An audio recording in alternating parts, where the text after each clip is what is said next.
United States and seeking asylum.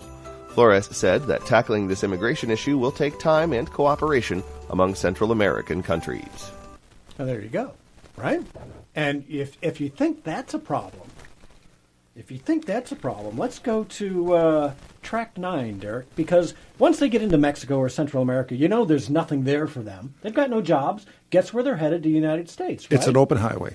And when that man said asylum, listen to what's happening. Here's a report from Dan Plant down in San Diego. Spent the day at the border. You got track 9 ready, Derek? Play this. It's a long one, so bear with me.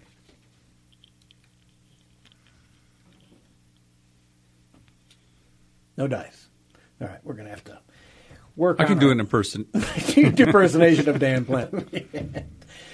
What he's going to tell you is 9 out of 10, and he's talking with the ICE officials right on the border.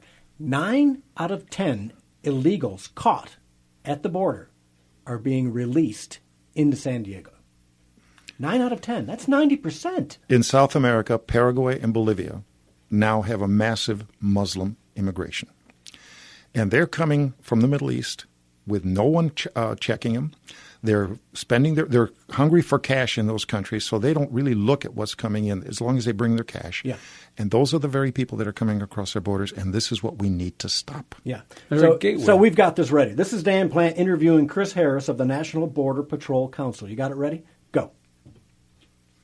I thought I'd seen a lot. First of all, you might be surprised to know that 9 out of 10 illegals that are captured on our border are released back here in San Diego. Think about that. 9 out of 10 are still here in San Diego. All they have to do is say the magic words. So I spent the day with a man named Chris Harris. He is with the National Border Patrol Council. He gave me a tour of the border and a reality check of what's really happening down there. So something as simple as the whitewash on the fence, you can see it's typically brown. It's one of the most dangerous places in America, the border between Mexico and San Diego. Some say build a wall and we'll be safe. Truth is, there is no wall and there never has been. I like to point out to people that the wall is a misnomer. It's a fence. We keep saying walls. Nobody built walls anymore around prisons. That was all old school. Now it's all fences. A wall is ridiculously expensive. So I think when anybody says wall, I have to guess that they mean a fence. And it's a fence that's been growing, at least along the San Diego-Mexico border. So the fences are effective as long as you have the agents and the infrastructure to back it up. If you don't, then they'll be torn down quickly. If you spend some time with the Border Patrol, you'll find a complex formula to keep the border safe. It takes more than a fence. It takes people. We're about 2,000 agents below the level that Congress set for the minimum level for the Border Patrol. So manpower is becoming an issue throughout the United States. It's not a secret. That's something that they need to fix. That's not the only thing that needs fixing. Even if thousands of agents were hired and every illegal is captured, the policy from the top is letting them go as fast as they are caught. When we ask people why they're coming here, the answer is invariably the same. And it's not the president. They actually say Obama said it's okay to come. So there's a belief that they will remain. And the belief is true. As a result of this belief or policy, immigrants detained in the U.S. are quickly released. As long as they claim political asylum, they are processed and let go on this side of the border. In a way, we're just a welcoming crew. We're a Walmart welcoming crew. It's really disheartening to our guys to know we have control of the border, but all you have to do now is say you have a credible fear and you're going to be released. So no matter how many fences, cameras, or agents say the right thing and get a free pass back to the streets of the U.S. We're going to take them to the trolley stop at the San Ysidro trolley, and we're going to let them go. What you're looking at here is referred to as the Duncan Hunter Wall, the former congressman who worked very hard to get this up. In fact, it's made out of old military material that the military wasn't using anymore. Now I want to show you how close we are to Las Americas, the shopping mall down here. There is a third fence, however, to prevent people from going into the mall. But as you can see, they have their ways of getting over. The barbed wire is put there to keep them from going over. But you can see they stomped on the barbed wire and then they crawl over the fence. A couple of seconds later, there they are in the parking lot of the shopping mall. That is the only thing that prevents you from coming into the United States. Which is nothing. Which is nothing. Since then, another layer of fencing has been added, closing up huge gaps where people would simply walk into the United States. These days, some of those people are even scarier than the drug cartels. Not just one or two, but lots of people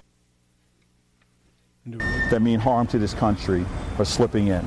Everything from criminals to terrorists. In fact, we don't really know who's being caught and released. Many of these people work off of a script, and they say the magic words, asylum. Every day has to be by the hundreds, if not close to 1,000, every single day.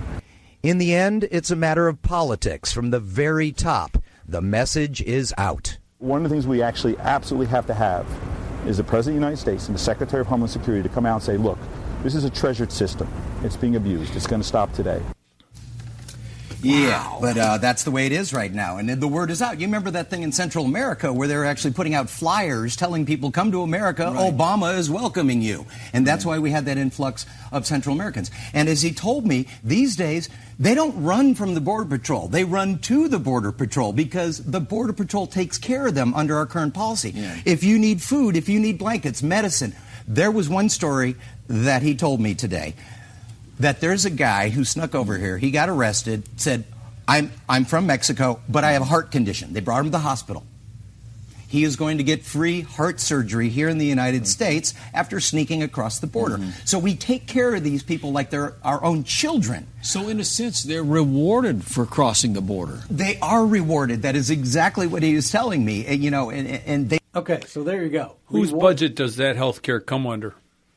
What budget? Somebody's got to have a budget for that. No, you know what happens? So they go to the emergency room, they get billed, but they never pay it, of course. And our rates, the rest of us who have to pay health insurance, fees, all higher because millions of people are getting. And that's where the Congress of the United States could have cut it off over the last few years. They could have cut that budget, and they would not have gotten that kind of service. This is why the customs guys are voting for Trump. That's why they have thrown their support behind Trump. Exactly right. Gentlemen, thank you so much for coming in. Thank you. Thank you. Until next week, go to thedailydrift.com, get the news you need to know. See you next week.